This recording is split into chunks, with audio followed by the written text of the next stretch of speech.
Hey everyone, welcome back.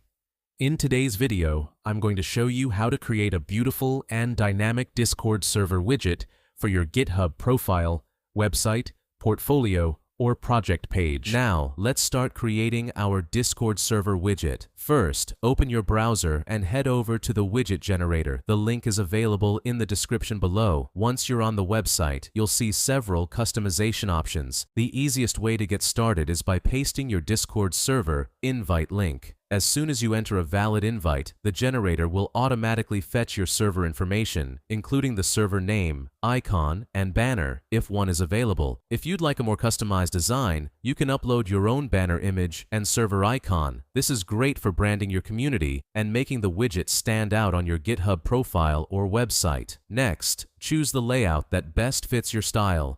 You can place the server icon on the left, center, or right side of the widget.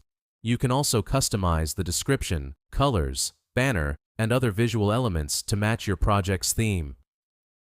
After you finish customizing everything, click the Generate Widget button. The generator will instantly create your widget and provide GitHub-ready Markdown code. Simply copy the generated Markdown code and paste it into your GitHub README, documentation, portfolio, website, or project page. And that's it.